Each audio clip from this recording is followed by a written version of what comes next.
So what is the Bohr effect? This physiological law was discovered about 100 years ago, and now it can be found virtually in all medical and physiological textbooks. Students of first year, they usually know this law very well. How does it work?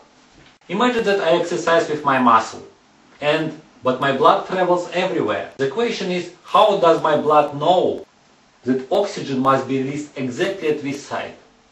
So then we can think about other parameters. When I exercise, I burn carbohydrates. When I burn carbohydrates, there are two end products, water and CO2. Water does not affect rates of chemical reaction, but CO2 does. What happens?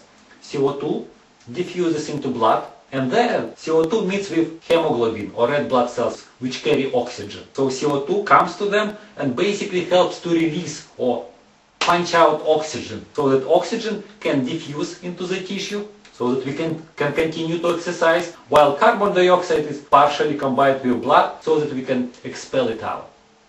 Now we can think also another situation. What happens when we hyperventilate? When we hyperventilate, CO2 in the body can be 20, 30 or even 40% below the norm. And then our blood arrives at the same tissue, but there is less CO2. So oxygen would not be released as efficiently as it should be. So normally, when people hyperventilate, let's think about people with heart problems, diabetes, chronic fatigue, sleeping problems, many other, most asthmatics, cancer patients, they would complain about fatigue, being tired. Why? Because oxygen is not released where it is required. Their breathing is too heavy. Not only muscles, but all vital organs, brain, heart, kidneys, liver, spleen, pancreas, large colon, small colon, they are all going to get less oxygen when our breathing is heavy. Yale University professor Yandel Henderson wrote the following quote about the relationship between carbon dioxide and oxygen.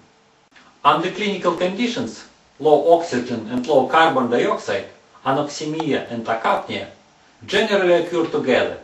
Each of these abnormal states tends to induce and intensify the other. Therapeutic increase of carbon dioxide by inhalation of this gas diluted in air is often the effective means of improving the oxygenation of the blood and tissues. Yale University professor Yandel Henderson, the father of cardiorespiratory physiology and author of first physiological textbooks. Henderson, Carbon Dioxide, Encyclopedia of Medicine, 1940. In the same publication, Yandel Henderson also wrote the following about another Swiss physiologist, Miescher. But even as early as 1885, Miescher, a Swiss physiologist, inspired by the insight of genius, wrote, "Over the oxygen supply of the body, carbon dioxide spreads its protective wings." Henderson, Carbon Dioxide, Encyclopedia of Medicine, 1940. And again, we have separate medical studies done from all over the world telling us that oxygenation and blood supply of kidneys, liver, spleen, pancreas, heart muscles, brain are going to be less due to these two effects. They both us provide with oxygen. Vasodilation, blood brings us oxygen, and when we breathe heavy, we have so-called suppressed Bohr effect. It's further reduced oxygenation. Let us look at the quote which Dr. Buteyko suggested. Therefore, during deep breathing, carbon dioxide becomes lower, oxygen lower, breath holding time shorter, breathing frequency higher, and the automatic pause is absent. Dr. Buteyko, public lecture in the Moscow State University on 9 December 1969. Next effect, even more. Carbon dioxide is very important for our brain. How does it work? What does it do? Imagine a normal situation. Why do we have our central nervous system? In order to get signals from outside, from our environment, so that we can analyze them, so that we can make our plans, change our behavior, to invent maybe something smart, so that we can be more in harmony with our world. And this is possible when CO2 is high, because CO2 is a factor of stability of our nervous system. What happens, nervous cells, they have certain threshold when they receive a signal from outside. This signal is going to be transmitted only if it is strong enough. So when we get a message, a real signal is transmitted. But when we hyperventilate, this threshold can get very, very low. And what happens, any small abnormality, disturbance which can appear accidentally inside our nervous system, can create a big response, so that all of a sudden any part of the nervous system can start to discharge. And because of that, CO2 is called tranquilizer and sedative of the brain. It makes us calm, reasonable, sensible. So let me write tranquilizer and sedative.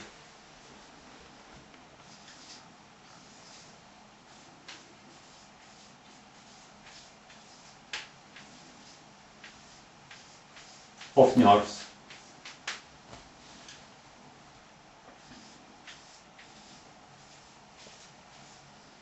Hence, CO2 is very important for our brain. When we have CO2, we have logic, common sense, reason. When we don't have it, we can experience panic attacks. We can be depressed, angry. Just observe the briefing of people who are, for example, angry, violent, who have panic attacks. It's often heavy and through the mouth. This is what Dr. Brown wrote more than 50 years ago about CO2. He analyzed more than 300 Western publications.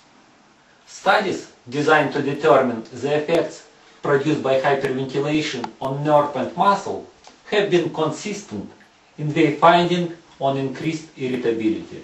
Dr. Brown, Physiological Effects of Hyperventilation, Physiological Reviews, 1953. There are literally dozens of studies who found the same result. Now there are also more recent studies, and we can get here a very nice phrase which really describes what heavy breathing does to our brain. Hyperventilation leads to spontaneous and asynchronous firing of cortical neurons. Published in the Experimental Brain Research, 1999.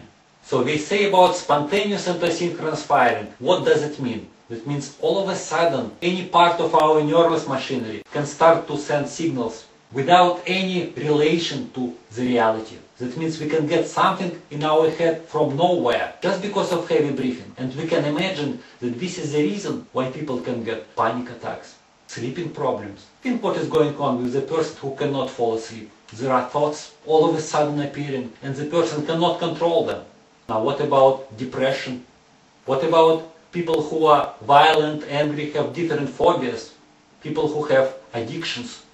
Hence, we can expect, and it is true, that it is known for more than 50 years in neurology, psychology and psychiatry, that virtually all problems related to these sciences, hyperventilation is a necessary background. Why? Because when we breathe heavy, first of all, we get less blood supply. CO2 is vasodilator, and we know this fact now. We get the suppressed Bohr effect, so oxygenation of the brain is further reduced. In addition to that, we have a huge destabilizing factor, which makes the whole nervous machinery abnormal, so that all of a sudden, in some electrical circuits of our brain, we can have spontaneous and asynchronous firing, not in synchrony with our thinking and appearing all of a sudden.